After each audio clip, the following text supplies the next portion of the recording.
Hello and welcome back to the Chronicles of a Gooner, the Arsenal podcast, brought to you by the Last Man Standing with loserpool.com. As ever, I am your host, Harry Symeou. It's deadline day and we're eagerly awaiting some news.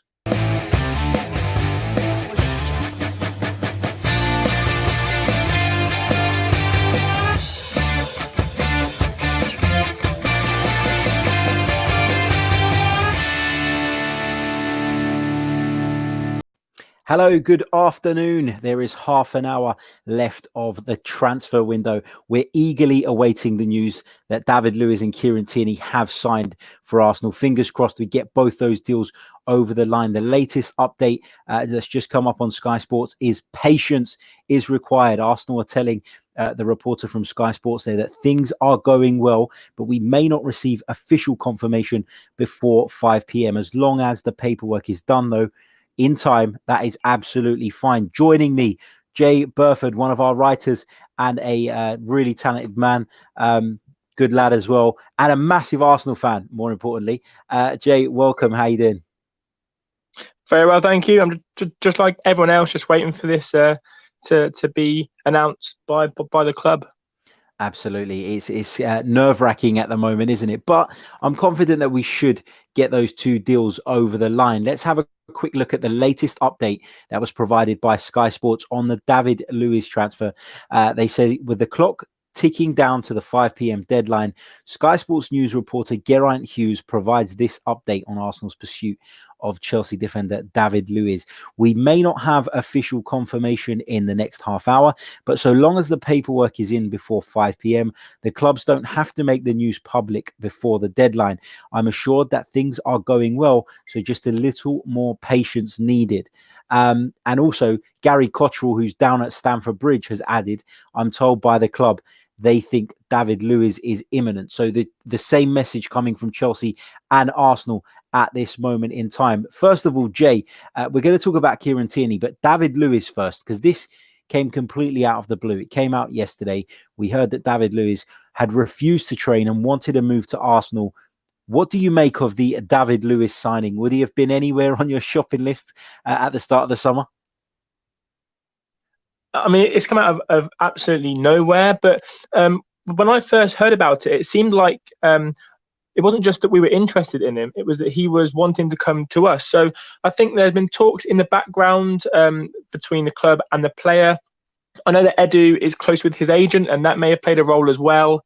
Knowing that we needed a centre-back, Edu may have asked him to see if he's got any clients, and maybe David Luiz's name popped up. I'm a little bit surprised that he would want to leave Chelsea to come to us. When you think about there in the Champions League, he's probably on good money, and he seems to sort of fit in well with the club and the fans there. So I was very surprised to hear about it, but I'm also happy to see him coming. I think he'll add a lot to the defence. I know that there's a lot of people that are unsure about him. He comes with his flaws. You know, he's not the perfect person. He does have his issues, but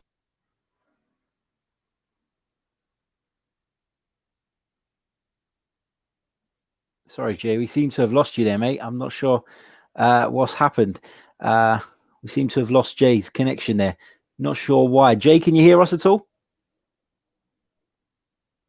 No, it looks like Jay can't hear us. We've lost Jay just momentarily. But just to add on the David Luiz thing, let's go on to give sort of my thoughts on there.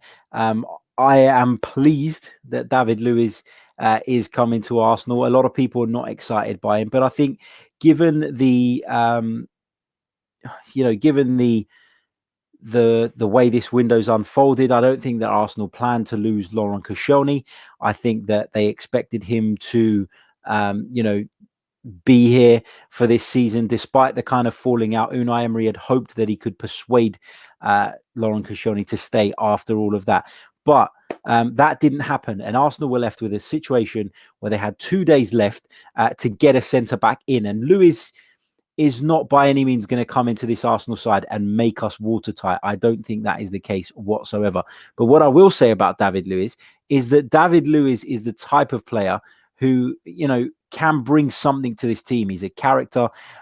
He's a proven winner. He's won things everywhere he's been. He's played for some top teams.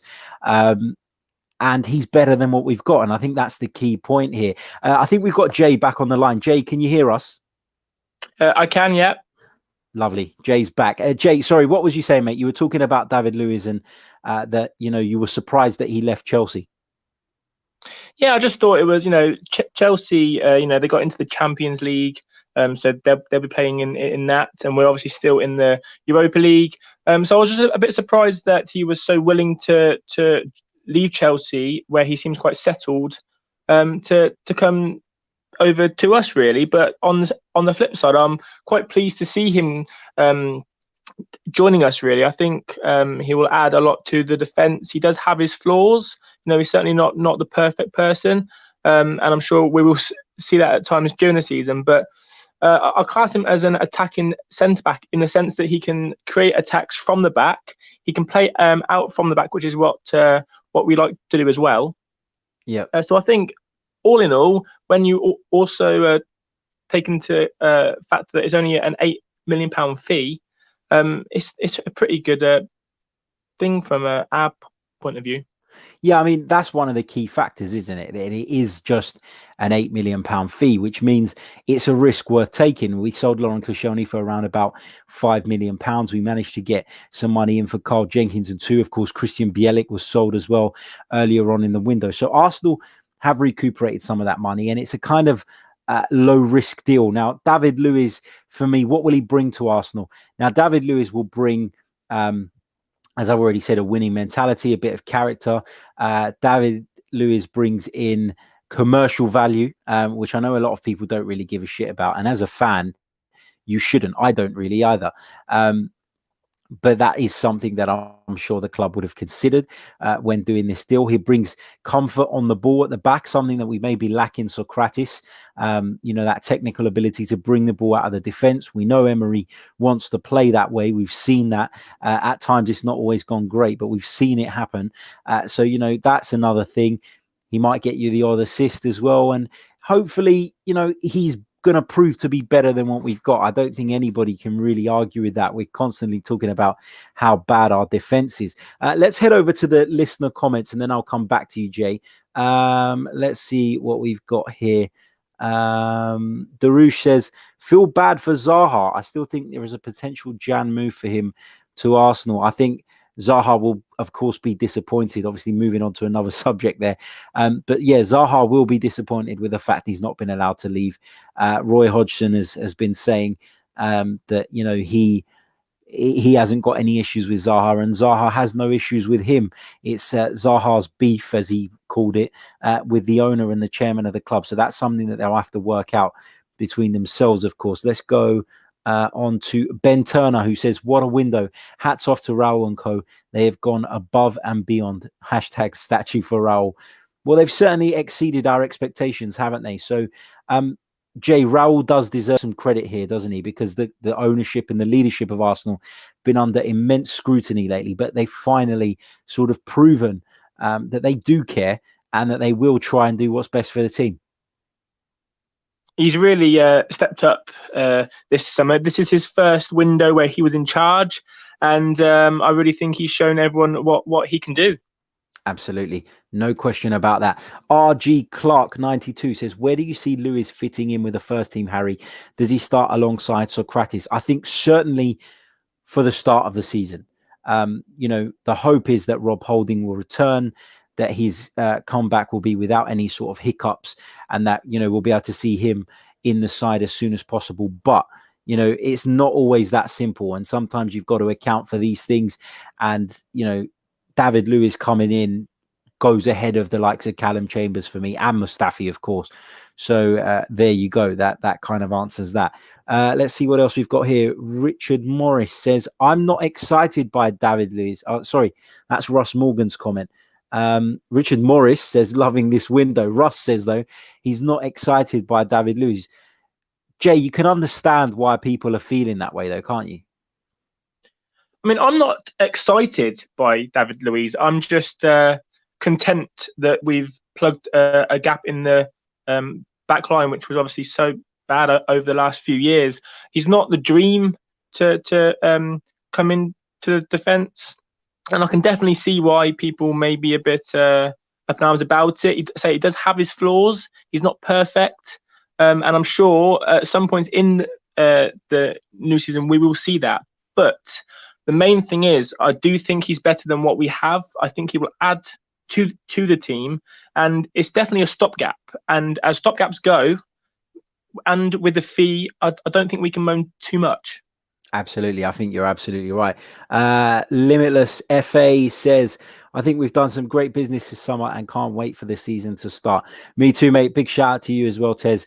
And hopefully see you down at the Arsenal, or come round sometime, man. You only live around the corner, for God's sake. Let's move on. I'm not even going to try and say this screen name, but he says Lewis is poor business. Mike Stavru says, nice headset, mate. Going for a nuke on Call of Duty in a minute. Do you know what? It's a good headset, man. And it makes it much easier to stream. I can sit wherever I want on the comfort of my couch and talk about football. Lovely stuff. Egal Ibrahim says, can fans call in today? Egal, my friend, you can call in today a little bit later on. We'll be holding the fans phone in once again. That is between 9 and 10 p.m. tonight. Come and join us. If you want to speak about Arsenal and you want to have your say, all you need to do is DM us on Twitter at Chronicles_AFC with your name and phone number. If you are contacting us from abroad, though, we need your Skype address. Now, the list is filling up as you'd expect on transfer deadline day. So if you are interested, please do it soon. Last week we had lots and lots of callers, and unfortunately I wasn't able to get through all of them within the hour. Some of those guys will get their opportunity tonight, and of course, if you're interested, you know what to do by now. Let's go back to the comments. Matt Garner 32 says, keeping Iwobi is good. Impact subs are vital, and we have very few. Jay, your thoughts on Alex Iwobi and that £30 million bid? Would you have allowed him to leave? Not for that price, because in this market, there's a lot of crazy sales going for a lot of money. And I feel that he's played a lot and he showed what he can do. So for 30 million, I don't think there was any chance of a sale. However, I don't think seeing him go would have been too bad, as long as the price was right and we had someone else to come in. But if it was just a straight 30 mil for him and no one else coming in, I'm quite pleased to see him stay. Okay, excellent stuff. I probably would have taken the 30 mil if we had longer in the window, meaning that we could go out and get somebody else. I mean, when you think that somebody like Ziyech was available for that sort of money, then, you know, swapping Ziyech for Iwobi for me would be a no-brainer. But that's all well and good, you know, but there are, of course, complications in these deals, and people seem to forget that at times. And, you know, people get impatient, and like we're panicking now that the deal hasn't been done yet and it's 4:45. But, you know, as the guys on Sky keep saying, there is a lot of paperwork to be done. There are a lot of details to be ironed out. And as long as the paperwork gets submitted in time, all should be fine. Cannon Fodder TV, another fantastic Arsenal YouTube channel. Please head over there as well. Give them a subscribe to Alex and the guys. He says, question, was David Luiz a panic buy? You've got to say yes. It's not the worst panic buy we've ever made. Do you remember that transfer window where we ended up with like Andre Santos and all that lot on the last day? So yeah, it's not that bad. But it is a panic buy, because if Laurent Koscielny didn't leave the way he did when he did, then we wouldn't have gone in for him. Darush says, I feel the signing of Kieran Tierney is going under the radar. He can be exceptional, just needs fitness. Jay, we haven't spoken about Kieran Tierney yet. What are your thoughts on him? And I think this one is going a little bit under the radar only because we've known about it for so long. We've known about Arsenal's interest, whereas this David Luiz thing has come completely out of the blue. We're signing him from a direct rival, so that's why it seems like a bigger deal. But in terms of Arsenal's long-term future, Kieran Tierney is the one to be excited about, is he not? Definitely. I think it has gone under the radar for those points that you made. And I think also the main sort of concern for fans is centre back. So the fact that we're talking about a new centre back is getting everyone talking and looking ahead a bit more positively towards a new season. And also we have been after Kieran Tierney for 3 months, is it now? We've had bids not back. And I actually thought the last few days until the agreement was made yesterday, I had a feeling that we were going to miss out on him for whatever reason the club didn't go back in so soon. I thought the news had gone a bit quiet, and then obviously last night the agreement made, a great buy in this market. To buy a left back of his quality and end product for 25 million is a steal, really. He got so much going for him. We won't see that for a while purely because of his injuries. He's currently, I think he had surgery that he's still recovering from, and there was also the talk of a setback in that as well. So I think we may not see him for a few months or weeks at least, and then obviously he's going to have to try and get back to full fitness and stuff. So it may be around November, Christmas time that we actually see the best of him. But when he's fit and ready, I think we're going to be really dangerous down both flanks as well. With Alba possibly on the left with Tierney left back, and then you've got when Hector comes back with Pepe. So the wings are looking really good. Absolutely. Can't disagree with any of that. Lots of you sending your messages in for the fans phoning as well. Right now, they're coming through. So a big thank you to everybody who wants to take part. As I say, I will try and get through as many of your calls as I can. If I do dial your number and I can't get through, I have to move on, though. We had a few technical issues last week. Fingers crossed, those have been resolved now. So we should have a much smoother and enjoyable show. Mohammed says, hi from Iraq. How you doing, mate? Welcome to the Chronicles of Gooner. He says, I think Luiz is the best from all our defenders. I think so too. Let's keep... Just to jump in here, buddy. Arsenal have announced Kieran Tierney. He is here. Yes. Right, great stuff. Let's head over. Let's share the screen. And let's head over to the club's website then. Is that where you've seen it? I've just seen it on Twitter. Brilliant. Twitter's where I've just seen it. And he's... Brilliant stuff. That's why I wanted to do the last half an hour live. I think it's the best way to do it. Let's share the screen then. Let's for those of you watching on the video, those of you listening on the audio later on, I do apologize. But YouTube's the place to be these days. So... oh God, let's have a look. Let's have a quick search. Arsenal. Here we go. Welcome to the Arsenal, Kieran Tierney. You can see that on your screens, I hope. There you go. Kieran Tierney is a Gooner. Great stuff. Welcome to the Arsenal at Kieran Tierney. Hashtag time for Tierney. Brilliant stuff. It's great news, isn't it? Yeah, I mean, don't know what else to say. Brilliant news. We've known it's been coming for a while, and Kieran Tierney is finally here. He's finally an Arsenal player. Let's go back to the comments section. Keep them coming. Lots of you watching us live at the moment too. Brendan says, hello from Kentucky. How you doing, mate? Must get over there someday and try that lovely chicken. Jay, your initial reaction to the Tierney signing, are you pleased? Are you buzzing about this one? I am, yeah. I just wish that he was fit now, really, because I think he'd walk straight into the team and make a big impact. So I think the only bad point is that we're going to have to wait a few weeks, possibly months, to see him. But the club have obviously seen him as someone to come in, make the impact, and rather than wait, they want to seal the deal now. Absolutely. Let's go back to the comments. Untouchables04 talking about David Luiz says it's a great short-term replacement for Koscielny, and we could have done a lot worse, to be fair. That's kind of my view on it too. Evanthis says Luiz better than what we have. Not a long-term transfer, low fee, weakened the rival. PL, XP, and rep. Not sure what that means. Shafay says, hello, Harry. Do you think we'll buy any player in January? It's so difficult to say, isn't it? You don't know from now.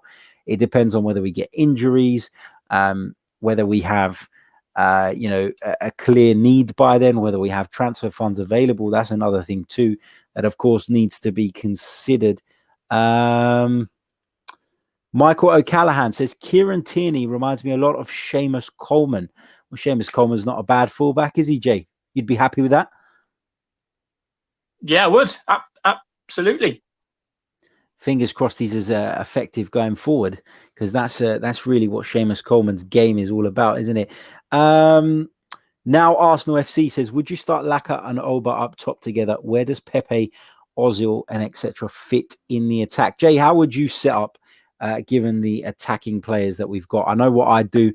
I'd go with Lacazette down the middle, Aubameyang from one side, Pepe from the other, and Mesut Ozil in behind them. But we'd need to build the midfield well to, of course, compensate for that.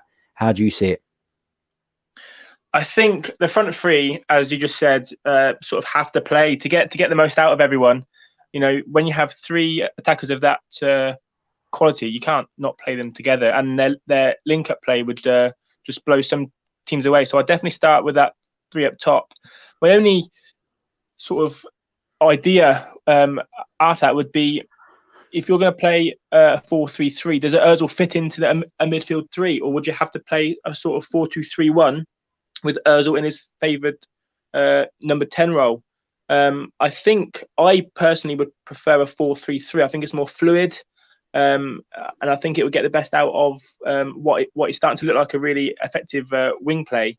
Can Ozil play in a midfield three? I'm not sure. Maybe if you have the right people alongside him, but I mean, is that Xhaka? Is that Guendouzi, Torreira? So if I was to pick a midfield three, I'd probably pick Torreira, Guendouzi, and Ceballos. I think I'm not a big Xhaka fan. I know he brings what he brings, but I think the other players can offer a bit more. So I think I'll go for 4-3-3, the three-point attack with that three-man midfield behind. Brilliant stuff. Just getting some messages coming through from Mike Staver, actually, a regular contributor to this show, has just sent me something on Twitter, which I'm going to bring up on the screen now. Where is it? Here we go.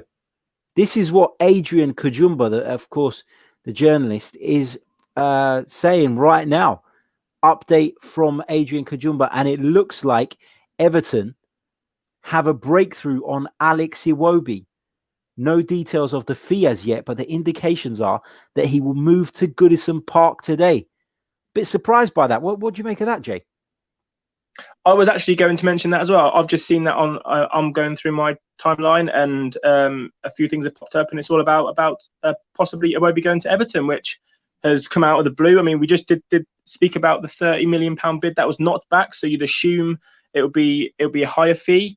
I would probably sell him from 40 million onwards. I've not seen a fee, so I'm not quite sure what that is. But I'm a bit concerned that we haven't brought anyone in. The only possible thing would be to give more playing time to, say, Nelson and Willock, rather than bringing someone in. That may be the idea. And this may, turn out to be not quite true. I mean, we haven't got a lot of details, but there are a few sources that are reporting it. So, in the next maybe half hour, we might actually learn that he's left. Yeah, absolutely. Great. Really, really interesting news. Let's see what people are making of that in the comments. Alex Iwobi could be joining Everton today. Go to your questions quickly. Faisal says, is Luiz official? Not yet, mate. Tierney has been signed. Yes, we know that is true. Melvin Mark says Iwobi has gone. Oh God, let's see. It's Praveen says Iwobi gone. It seems that way, doesn't it? There's an update coming through on Sky Sports now. They're talking about Kieran Tierney, and the Alex Iwobi news though it is huge, because for me, what does that say? It kind of tells you, doesn't it, that despite the fact that Alex Iwobi played so much under Unai Emery last season, that he feels that maybe Reece Nelson and those kind of players are more, useful. Is that what Unai Emery is essentially saying? Or is this a case of Arsenal having to recuperate some of the funds that they've spent in this transfer window? And then that would again go back to the point, wouldn't it, that in actual fact, our budget wasn't all that big in the first place. I mean, I've just seen fees here now of around 40 million for Iwobi, which I think is great great business again from Raul, a player that divided opinion. He played a lot under Emery, but he did divide opinion among the fans. To get 40 million for someone who may not have been first choice, especially with Pepe signing, I think it's quite a smart move. Again, maybe bringing back some money that we have laid out. And I do think, if he does go, that it does help the prospect of Nelson making a bigger impact. Absolutely. Let's see. Apparently, Luiz is official too. Is that right? That's what I'm being told. I've not seen that, but that's not to say. Let's go over back to Arsenal's Twitter page here. Let's have a look. No, they've not put anything. That's just the Kieran Tierney one. So whoever's put that in the comments, you are wrong, my friend. It's not quite there yet. Paul Friedman. Oh, Alex Iwobi. Paul Friedman goes on to say 40 million for Iwobi is well done. That is an incredible fee, isn't it? He also goes on to say Colaccini for the big hair hat trick. Kenduzi and David Luiz certainly be called the Hair Bear Bunch by some, won't they? No question about that. So Alex Iwobi, as we understand, will be on the move. He'll be heading to Everton for around about £40 million. No official confirmation of that yet. No official confirmation that David Luiz has joined either. We expect that to be announced at some point today, but it's not happened just yet. Let's refresh those notifications. Go back to Arsenal's page. Lots and lots of news filtering through. Lots and lots of comments coming through. Keep them coming whilst we are live. Shoot the Defence, another fantastic football podcast. Do check them out too. Stel says, announce Mustafi, new deal. Jay, I want to get your thoughts on Mustafi because I put something on Twitter earlier and I've had all sorts of responses to it. Now, my point was that I don't really rate Shkodran Mustafi. I don't think he's good enough. I don't think there's any question about that. However, I do think that Shkodran Mustafi is probably a better right back than he is a centre back. And given that we have so many issues at right back because Hector Bellerin won't be back for a while, Ainsley Maitland-Niles is obviously playing out of position there for me. I do think that, giving Mustafi the role of filling in at right back isn't such a bad thing. And we're stuck with this guy, aren't we? Do you think he should be our starting right back until Hector's back? Possibly. I just don't think Ainsley Maitland-Niles can do the job. That's my honest opinion. I understand where you're coming from, but I just think Mustafi's so beyond coming back that I hate to see him on the pitch now. I know it's not all his fault. I do think a lot of it is the setup, the system. I don't think maybe even the Premier League's not suited for his level. I'm not, something's gone a bit wrong for him. In terms of the right back until Hector comes back, I think our best choice is Ainsley. I'm not saying that he's fantastic. I'm not saying that he's going to keep Hector out the team or anything like that. And I know that again he has his flaws like Mustafi does, but I think neither of them really can do the job that we need doing there. But I think Ainsley does a bit better in the attack, whereas when Mustafi's there, it is like having a centre back at right back. There's no attack down that right flank, and I do think with the way Arsenal play and the way Emery plays, I think Ainsley is better suited to play down that right. And then when Hector's back, hopefully, he comes back and he's fit and there's no setbacks and he can come back into the team. But until then, I personally would go with Maitland-Niles. Okay, great stuff. I'm going to bring somebody else in on the debate. Mike Stavru, one of our regular contributors. He's jumped on the stream to join us. Mike, welcome. What's up, man? How are you? Not too bad, mate. How are you? Not too bad. I'm buzzing, man. I mean, when's the last time we were this excited for a transfer deadline day? Yeah, that's true. Probably since we signed Mesut Ozil, right? I remember being excited back then, but apart from then, I mean, this much activity on deadline day, and it's been, mate, it's brilliant, isn't it? Absolutely, it's fantastic. Mike, we haven't spoken to you yet today. Kieran Tierney is official. We're waiting for the confirmation on David Luiz. Sky Sports are saying it's done, but we've not had the official confirmation just yet. How are you feeling about the Tierney and Luiz deals?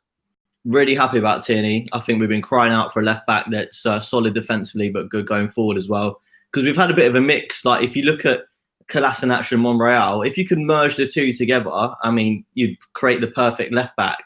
But just Monreal's legs are running out. Kolasinac, it's harsh, but he's sort of brain dead defensively, you know. So I think having Tierney is sort of a combination of both in a way. So he's great going forward, but he's loved by the Celtic fans. And in his announcement video, he said, you know, I'm a born and bred Celtic player. That's my boyhood club, but I'm coming to London for a new challenge. And the only worry with him slightly, Harry, is his injury and how much that's going to impact him. I've heard it's not as serious as some people are making out. But in terms of David Luiz, I'm not one of these players that's going to come out. One of these fans that's going to come out and blast him. Yeah, he's not the most. He's not the best defender in the world. I think everyone knows that. But will he plug a gap until William Saliba comes in next season? Yeah, he will. So I think we have to look at it in that way. You know, he's not the long-term plan, but he's good on the ball, which will suit Unai Emery's style. He's quite quick. He's quite imposing, and mostly he's a winner.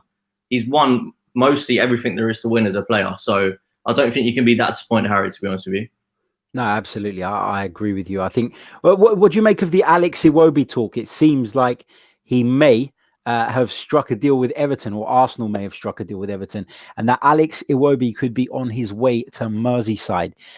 What do you make of that? And if we did get 35 or 40 million pounds, that would be pretty impressive, wouldn't it? Yeah, I think you'd have to take it, Harry, to be fair. I mean, he's been a really good player, and I feel a bit harsh, really, for saying I'd be happy to take it. But just because he's been such a good servant, obviously he was Arsene Wenger's favourite, and Emery likes him as well, which is why he played so much. And I think he's sort of like the embodiment of our academy flourishing, because he was one of the first to come through in the last 5-6 years to come and make a big impact in the team from the academy. But just quite plainly, he hasn't hit the ground running. I think he's a good player, but I think he's suited more centrally rather than a winger. I don't think he has the necessary skills to be able to be a winger. And quite honestly, the players coming in behind him, Bukayo Saka, Reece Nelson, they're all slightly more promising at a much younger age. And they're going to be knocking on the door. And probably what Arsenal are thinking, Iwobi's not going to start every game now. You've got Aubameyang and Pepe on either flank. And then backup-wise, you've got Saka and Nelson both chomping at the bit to come in. I mean, I'm sure Iwobi would have played a role if he stays. But if Everton are offering 40 million, 45 million, you've got to take it. Absolutely, you do have to take that. There's no question about that. I've headed over to the Arsenal website now. You should be able to see that on your screens. The official Tierney announcement is here. It says the 22-year-old was born in the Isle of Man and had been with his boyhood club since the age of 7. He made 170 appearances for Celtic and has played 12 times for Scotland. The defender completed a medical at London Coney on Thursday and will immediately join up with his new teammates. He will wear the number 3 shirt. Unai Emery said, good evening, I'm sure. We're delighted that Kieran is joining us. He's a very talented player who will continue to improve. He increases our options defensively, and I look forward to him joining our group. I'm sure someone's written that for Unai. It makes too much sense, doesn't it? Jay, let's come back to you, mate. Kieran Tierney's here. David Luiz is imminent. And we think that Alex Iwobi could be on his way. Are Arsenal better equipped this season to go on and finish in the top 4? Or are there still for you some areas that needed addressing that maybe haven't been? I think we've got a player in each area that we needed to. I mean, you can question the quality of some of them, but I think we've definitely got the players in that we needed, the gaps filled. And when you consider that Chelsea, they've lost Hazard, they're going to lose Luiz as well. They haven't been able to add anyone. And if you go by the reaction of the Manchester United fans, they're not happy with how their summer has gone either. And I think that they're the 2 teams that we're going to be competing with for the top 4. So if you consider those 3 and you sort of say who's best equipped out of those 3, I definitely think it's us. There's a lot of optimism now. Once Luiz goes through as well, I think the fans seem quite happy. The Iwobi thing has caught us a bit by surprise, but with Pepe coming in, a lot of expectation on Nelson. I'm not sure that his exit's going to really change where our season was going to go anyway. So I think top 4 is definitely an aim for us that we can reach. Yeah, absolutely. Mike, let's talk. I know this is an Arsenal show, But let's talk about the teams that we're going up against in the race for the top four. Manchester United have sold Romelu Lukaku today. They've brought in Maguire. They've brought in Wan-Bissaka. They brought in that midfielder's name completely escapes me. James? Is it James? Danny James. So United have strengthened defensively. Have they done enough, though, in this transfer window to improve on where they finished last year? And is Ole Gunnar Solskjaer the right man to propel them up into that position and give us a real hard time? For me, those signings aren't good enough, Harry. And I got a lot of stick of it from a lot of United fans. And just it was a pre-warning. You don't want to have a go at United fans on Twitter because they can be a nasty bunch. But I basically said, for me, Harry Maguire is a world record fee for a defender, right? But for me, he's not even in the top 15 centre-backs even in the world. And that just tells you about the British tax that you have to pay anytime you want a half-decent English player. And I just don't think it's fantastic business. I mean, you're spending, 130, 140 million on Maguire and Wan-Bissaka. Wan-Bissaka I love, by the way, but he's still a young player. He hasn't proved himself. He's spent a year at Palace where he's had to do a lot of defending. The game's completely different at Man United. It's completely different. So it will take a time for him to adjust. I just think that with the business that they're doing, they're not going to be up there. Like I can see them finishing 6th or maybe even lower, Harry, to be honest with you. If I was Man United, I would have been going for more established players. And why do they have to be? Look, I'm not trying to make a point about British players or anything, but why do they have to be British? I know that Ole Gunnar Solskjaer was talking about bringing that core back, but there's so much more value elsewhere. I mean, you only have to look at De Ligt. I know United probably wouldn't have signed him and he wouldn't have gone for them, but he went for about 20 million less than Maguire. And with that, you're getting a world-class player at the age of 19, 20. It's baffling. I don't get it. Yeah, no, I agree. Jay, what do you make of Chelsea this season? Frank Lampard's come in. They're another team that we're going to be, of course, competing with. They've lost Eden Hazard. They lost Alvaro Morata. Gonzalo Higuain's gone back. Maybe they're a little bit light in striking options, apart from sort of our old player, Olivier Giroud. Do you think that Frank Lampard has what it takes to, to get Chelsea in the top 4? I know they made it last season, but it's a very different squad now, isn't it? I think Chelsea are known for this season, really. No one really knows how they're going to set up, how Lampard's going to go. I mean, he had his year at Derby, but, he's with a whole different squad who have different abilities now.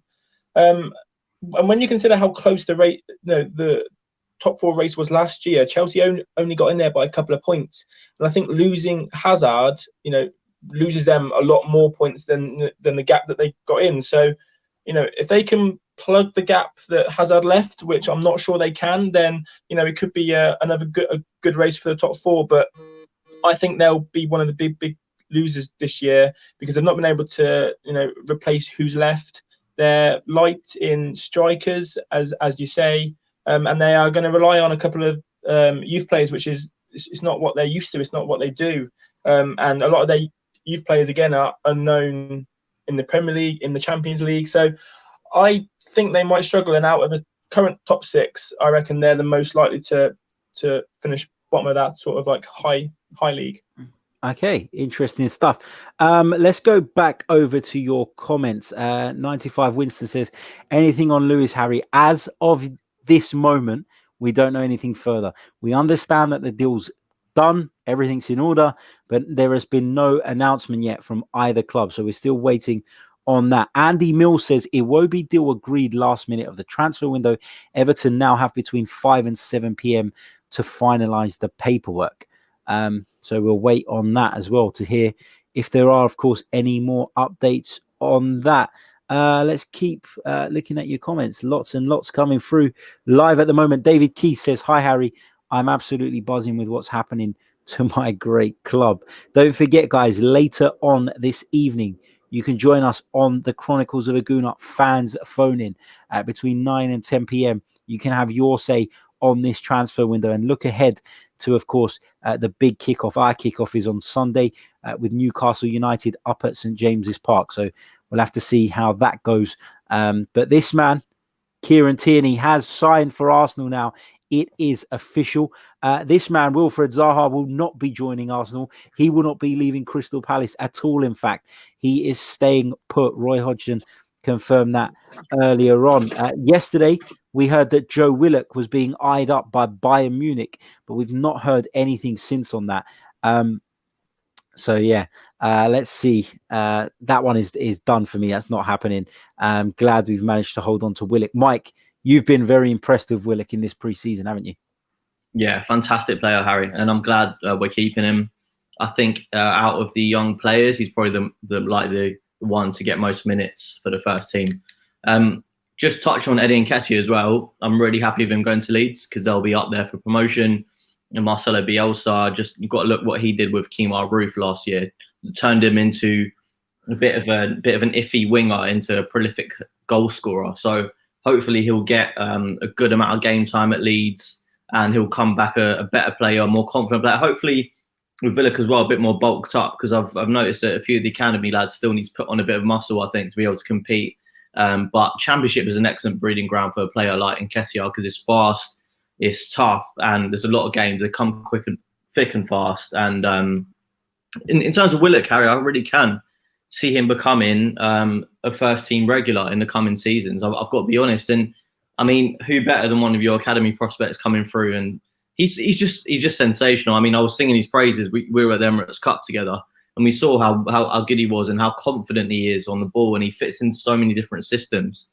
I'm just seeing here as well. I'm not sure if you said it, but just before I came on, but the fee for Iwobi is around 38 million. Have you seen that? Okay, I've just brought it up on the screen now. According to Sky Sports' live transfer blog, it says Everton are still hopeful of signing winger Alex Iwobi from Arsenal. According to Sky sources, a deal sheet is in for the transfer. The fee is understood to be £35 million. Now, somebody else has just joined our live stream party, and it's the one and only Chris Davison. Chris, welcome, mate. Hi, guys. You're right.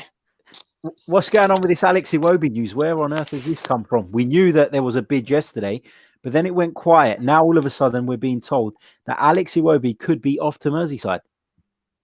Yeah, I've literally just got through through my front door, and Tierney was announced, and then breaking news concerning Alex Iwobi. This first bid reportedly came in for Iwobi from Everton yesterday, I think it was, wasn't it? And it was rejected around £30 million, I think. So as the day's gone on, I've been asking myself, speaking to other people, other Arsenal fans, you know, there is a chance that Everton may come back in, especially if they don't get Wilfred Zaha.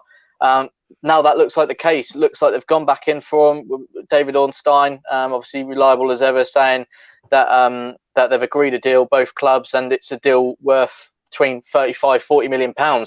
So, look, I'm looking at that amount of money for Alex Iwobi, who, don't get me wrong, is a very talented player, has improved a little bit as, you know, each season's gone by, but £35–40 million for him, I think that will be our most expensive sale, is decent business. Now it's time for Reece Nelson, Martinelli, Saka to really step up and get their chance. Yeah, absolutely. There's a few more comments coming through. Let me touch on some of these. Get a fix 72. It would have been a perfect transfer window if we sold Mustafi for £100. That's hard, man. That's hard. I mean, look, and I'm going to have a little bit of a rant here, and you guys will have to excuse me for a moment. But for me, Shkodran Mustafi isn't great. There's no question about that. Nobody's sitting here saying that, you know, Shkodran Mustafi is the answer to all Arsenal's problems and that he's never at fault and that he's never to blame or anything like that. But you've also got to look at how badly Arsenal defend as a team. That is a huge factor when judging our defenders. The way we're set up is an absolute shambles at times. The way our midfield failed to protect the defence. The way people just bomb forward without any regard for what they're leaving behind them. There are so many problems at Arsenal defensively. To solely blame Shkodran Mustafi, for me, is absolute nonsense. And I don't care what anybody says. Now, Shkodran Mustafi has had some good games as well for Arsenal. There's no question about that. And I'm not even defending him because I want him to be, you know, a key part of this Arsenal side. That's not what I'm doing here. But the abuse that this guy gets is just completely over the top. Jay, what do you make of that? I think, as I said earlier, I think with him, it's the fact that he's had so many mistakes, so many chances, and now it seems that every mistake he does is, the fans hound him. If another player made the same mistake he did, it might be let off, or it's a one-off. But with him and Granit Xhaka as well, whenever they make a mistake, the fans I think they're just sick of seeing it now. It's no longer a mistake; it's part of their play. And every game, they just sort of expect a mistake from one of those two. And I just think maybe it's gone beyond the chance of repair for either of them now. Mike, would you not agree, though, that some of our other defenders make constant errors too? I mean, Socrates makes lots of errors, but because he fist pumps and he G's up the crowd, people think that he's the best defender since sliced bread. The guy is average at best. Do you not agree, Mike?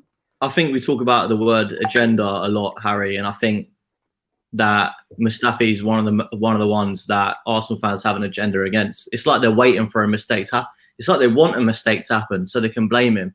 And that's where our fan base gets a little bit toxic, to be honest with you. Is he the best defender? Absolutely not. Does he make mistakes? Yes.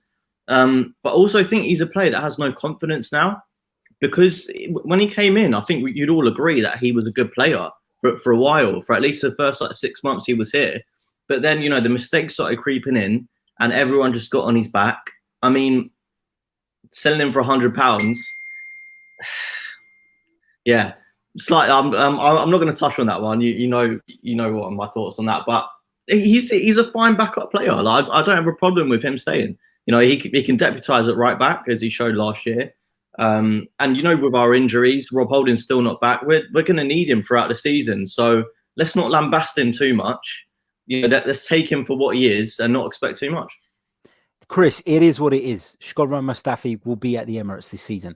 Shkodran Mustafi will no doubt feature heavily in this campaign, whether that's in the cup competitions, whether that's coming in at centre-back in the league, whatever. We know that Shkodran Mustafi will feature this season. As Arsenal fans, is it not time that we just shut up, get behind him, support him, as we should do all our players? Yes, you can pick out faults, when you're discussing a game afterwards, but to go to games and abuse him or boo him during games, it's not on, is it?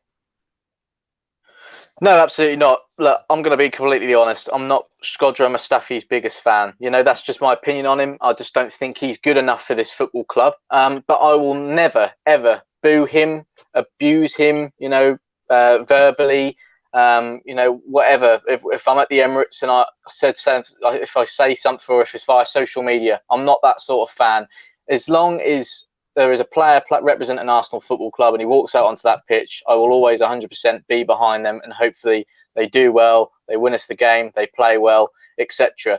Obviously, I think it's probably just important to note that there is obviously some other European transfer windows that aren't shut yet. They shut later on at a later date, so there could still be some movement with some names at the club still. Some club may come in for them, but as long as Mustafi's here, I will try and back him. Obviously, we've been here with similar players before. We've tried to back them. Wanted them to do well, but they some just keep letting us down, keep making mistakes. And like I said, I'm not Mustafi's biggest fan, I must admit, but for as long as he's at the football club, I'll never abuse a player. I'll always try and get behind them and hope they do well. Absolutely. Let's go back to the comments, because there's some good questions coming in. DJ Bass Drop 6, that's a cool name. Guys, after seeing these transfer moves this window, what do you think about the We Care Do You movement? Was it justified? Was it justified to do that, or did Arsenal fans overreact? I'm going to come to each of you on this. Jay, your thoughts on the We Care Do You movement? Was it the right time? Was it justified?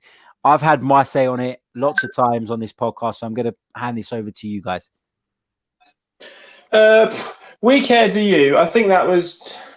I don't think it had any impact on this transfer window, for one. I can't see the board and anyone of high power in the club looking at that, getting panicked or worried by it, and then doing the deals to appease to the We Care Do You movement. Was it justified?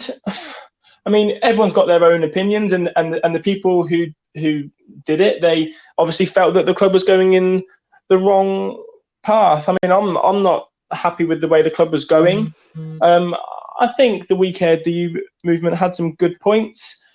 I mean, as a fan, you're there to support the team, support the players through good and bad. That's what I try to do. Obviously, that doesn't mean that you can't criticise when that's due. But I think the We Care DU movement, it put it into the bad points of the club into the spotlight. And I agreed with some points. I didn't agree with others. So I mean, overall, I can't say I'm a supporter of the We Care DU movement as a whole.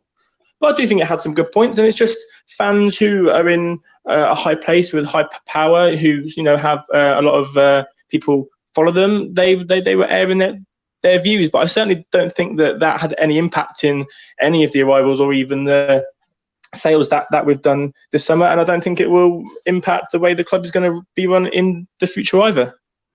Mike, your take on it? Well, you spoke about it a little bit the other day on our season preview, but do you still sort of hold the same opinion? Was it premature in your eyes still? I think it's a very valid argument, Harry, because they're talking about an absentee owner, and they're talking about someone who doesn't really care, has bought shares off of people that were family heirlooms. And I agree with all of that. It's just the timing of it, because ultimately the transition after Arsene Wenger, what happened was they put in a complete new structure, which means that Josh Kroenke's taken a lot more active role.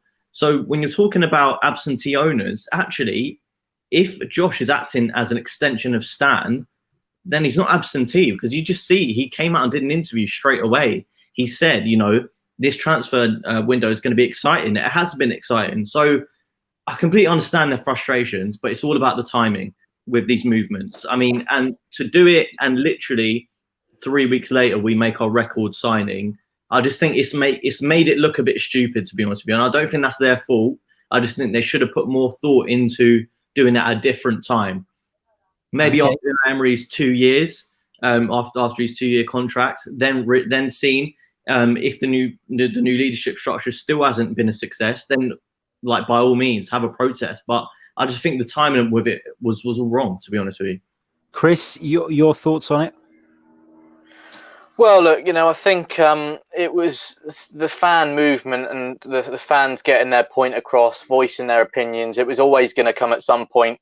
Obviously, it happened a few weeks ago now. Like Mike said, obviously, shortly after us signing Pepe for £72 million, it's possibly made it look like, that it worked. The fact that the club listened. But look, let's face it, realistically, the club have been eyeing up potential business for a long time now.